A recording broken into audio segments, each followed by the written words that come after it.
sifflé. Et l'ambiance, découvrez-la avec nous.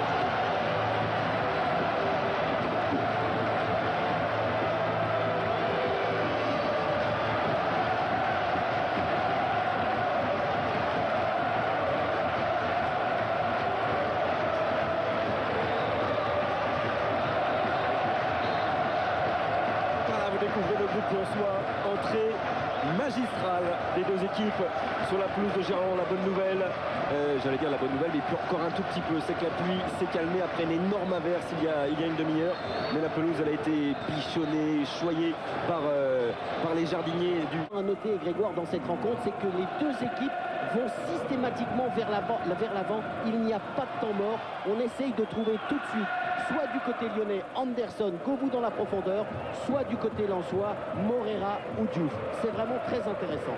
Et toujours ce duel qu'apprécie, il a raison de le suivre, Jean-Jacques Amsalem. Ce duel entre Sidney Govou et Adama Koulibaly. Il est passé. Cette fois-ci, Sidney Govou, il a évité le tacle. La frappe et l'ouverture du score de Sidney Govou après 7 minutes en première période. Il n'a pas pu aller chercher ce ballon, Guillaume Varmuse. Et pour la première fois, après avoir gagné son duel, après avoir accéléré, Sidney Govou fait la différence. Pour l'instant, après 7 minutes, c'est Lyon provisoirement qui est champion de France. Et vous l'avez dit, Grégoire, cette accélération de Govou face à Koulibaly. Regardez, contrôle orienté, accélération derrière. Il va mystifier Jean-Guy Wallem. Sa frappe ne laisse aucune chance à Guillaume Varmuse, qui est l'accélération de la part de Govou. Et regardez ce pied. Oh, c'est à noter quand même. On voit Guillaume Varmuse qui glisse son pied d'appui, qui se sauve, qui l'empêche de pouvoir arrêter ce ballon. Oh, attention Lensois, attention car Sonny Anderson centre. Et cette fois-ci, il se saisit bien du ballon, Guillaume Grégoire. Oui, juste une image, regardez la place Bellecour, tout près de vous à Gerland, qui a explosé de joie sur le but inscrit par Sidney Govou. Allez, on reste avec vous. Oh, quel météore. Il est supersonique, Sidney Govou. Et il vient inscrire à l'instant son 10e but cette saison. Vous voyez, on parlait de l'importance du terrain. Et bien Guillaume Varmuse en a été le premier victime. Parce qu'au moment où il a voulu prendre appui sur son pied pour se détendre, pour aller chercher le ballon, et bien son pied a chassé sur cette frappe qui passe entre les jambes de Jean-Guy Wallem. Vous voyez ce pied là-bas de Guillaume Varmuse qui l'empêche de pouvoir prendre appui et d'aller se saisir du ballon. Mais en tout cas, il faut le noter, la frappe de Govou était splendide. Oh, ça tremble Olivier. Gerland est en train de trembler sur ses bases. J'espère que ça va tenir en tout cas. Et elle était belle. Et tout est possible, on l'a rappelé aujourd'hui. La tête d'Eladji Diouf. Bréchet, Violo, Govou qui réussit à glisser ce ballon à Sonny Anderson. Pas de hors-jeu pour Pierre Legge qui va pouvoir avancer dans la surface de réparation lensoise et centrer fort devant le but. Au second poteau, Violo. Et la parade, non. Le deuxième but inscrit par Philippe Violo. 14e minute de cette première période. Oh, ça sent mauvais malheureusement pour les Lensois actuellement.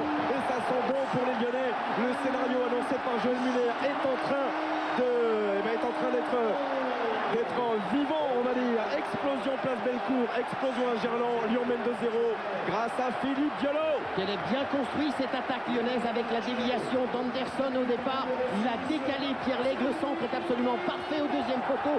La reprise en demi-volée de Philippe Violo est parfaite. Et cette fois-ci, Varmuse ne glisse pas. Regardez cette demi-volée extérieure de la part de Violo. Varmuse, il est dessus. Sa main n'est pas assez ferme pour empêcher le ballon de franchir la ligne fatidique. Et Olivier, la déception à Lens aux côtés de Bruno Poulain et de Georges Eddy, évidemment, après ce deuxième but lyonnais. Mais c'est pas fini. C'est évidemment pas fini. Pourquoi pas une égalisation? C'est fou. De toute façon, c'est fou. De toute façon, ce match est fou. Regardez Valère Ismaël qui va centrer vers la tête de Sibierski. Oh là là. Et les 2 points. Les deux ont marqué.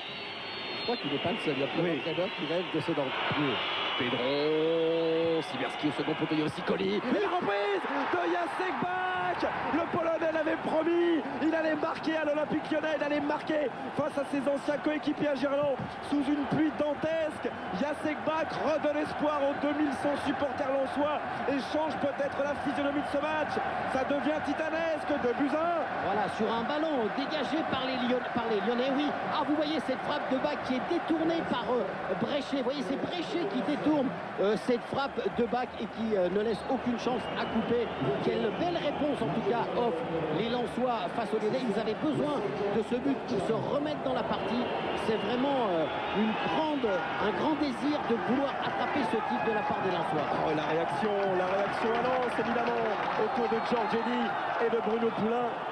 Ça peut changer, ça peut tout changer, ça relance cette rencontre. Jacek Bak, il a marqué 2 buts cette saison. On l'avait dit, 1 pour Lyon à Bastia et donc 1 pour Lens. Peut-être le plus important de la saison lensoise, ici face à Lyon. Et absolument, et on voit comment les Lensois continuent à maltraiter cette défense lyonnaise. On a vu encore une fois Blanchard prendre le dessus sur Chadley et c'est Pedro qui s'offre encore un coup franc très intéressant. Mais elle est folle, elle est complètement folle cette finale. Stéphane Pedron face à un mini-mur lyonnais composé de 2 joueurs qui le dévient. Ce coup franc de Stéphane Pedron en reprise de Blanchard qui n'ira pas inquiéter Grégory Coupet. Mais il faut dire qu'au niveau de l'organisation lensoise, ils avaient commencé avec Diouf décalé derrière, avec Sibierski un petit peu derrière. Et là, depuis quelques minutes, les 4 ils jouent carrément ils jouent un peu plus haut. Donc ça pose un souci et ça oblige surtout le milieu défensif de Lyon à jouer beaucoup plus bas. Oui, ça implique normalement, notamment à Juninho de reculer un petit peu. Juninho qu'on avait beaucoup vu au début du match, Laurent, en train d'organiser. Stéphane Guy. Ouverture du score pour l'Olympique de Marseille. 5 minutes après la reprise, ouverture du score avec le duo africain de l'OM qui a frappé Bakayoko pour Lamine Sako. Et Lamine Sako qui du plat du pied va ajuster Rudy Rioux, pardon, non pas Erwan, Rudy Rioux. Lamine Sako qui salue le public qui n'est pas venu en masse ce soir au stade Vélodrome. On va la revoir cette action. Regardez le bon travail d'abord de Bakayoko. Oh, but Lamine Sako. But à Lyon, but de Pierre Lègle. But de Pierre Lègle, Thierry, le 3e but servi. Oh, il était pratiquement seul face à Guillaume Varmus. On va revoir le ralenti, Olivier. En tout cas, ça fait 3-1 après un peu plus de 5 minutes en seconde période. L'ancien Ch'timi vient crucifier les siens peut-être. Le ballon qui a été détourné, Grégoire, c'est pour ça que Guillaume Varmus a été surpris. On voit le travail de Juninho qui va décaler Pierre Lègle. Gros travail de Juninho. Il décale Pierre Lègle et au moment de la frappe, eh bien Jean-Guy Wallem vient toucher le ballon qui vient lober Guillaume Varmus. Guillaume Varmus ne peut absolument rien. Ce ballon est freiné, mais donne cette possibilité de lob à cette frappe lyonnaise. 3e but pour les Lyonnais. Oh, quel sentiment contrasté là doivent être actuellement présents dans la tête de Pierre Lègle. Explosion place Bellecour évidemment. Explosion dans les tribunes de Gerland et ce 3e but à la 53e minute de cette rencontre. Et un peu la même chose au niveau de l'entame de match du côté lensois. Surpris par ce gros travail de Juninho qui maîtrise son ballon. Il va éliminer 3 défenseurs et ensuite, tout de suite, il prend la formation. Vous avez vu son regard et il va lancer par Varmus. C'est tellement pour les dernières secondes de cette rencontre. Et les internationaux espoirs, on l'a vu, Sidney Govou qui enlace Peggy Le Yindoula. Ça nous rappelle Trezeguet et Henry lors de France-Italie en quart de finale de la Coupe du Monde. Les 2 gamins sur le banc qui suivent Éric Carrière face à Jocelyn Blanchard. Bon tacle de Jocelyn Blanchard. Cassapa qui surgit. Oh, il aimerait bien s'offrir une dernière petite montée sans doute, Claudio Cassapa. Carrière. Et on est les champions, crie le public de Gerland. Ça doit être exactement la même chose du côté de la plus grande place d'Europe, c'est-à-dire la place Bellecour, dans le centre de Lyon. Ouais. En tout cas, c'est pratiquement la fin du temps réglementaire. Et il ne siffle toujours pas, monsieur Vessière. 4 minutes 57, ça fera bientôt 5 minutes. Voilà. Alors que là-bas, Christophe Delmotte, Bréchet est resté au sol. Jaco, il sait que c'est gagné. Il vient de serrer la main à Cuperli, tranquillement, sereinement. Et nouveau coup de sifflet, ce sera sans doute le dernier de monsieur Vessière pour cette faute sur Corridon. La faute de Pierre Lègle. Il va prendre le ballon. C'est fini, dit Sonny Anderson. Il va prendre le ballon. Il va prendre le ballon. Il va prendre le ballon. C'est fini. C'est fini pour la première fois dans son histoire. L'Olympique Lyonnais est champion de France.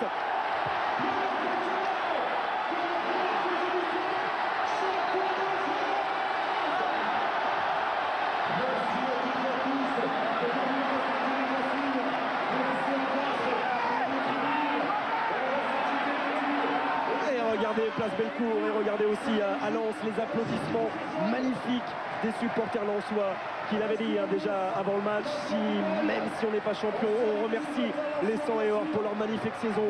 Qui aurait dit que Lens jouerait le titre en fin de saison? Ces deux équipes sont en Ligue des Champions, mais en champion, ils n'en font qu'un. Et René, le supporter non-voyant de l'Olympique est là. Je suis à côté de Jaco qui est venu embrasser René. C'est un grand moment que vous vivez là. Ça va aller. René, viens avec nous parce que c'est vraiment super. Ça valait le coup d'attendre 52 ans. Hein.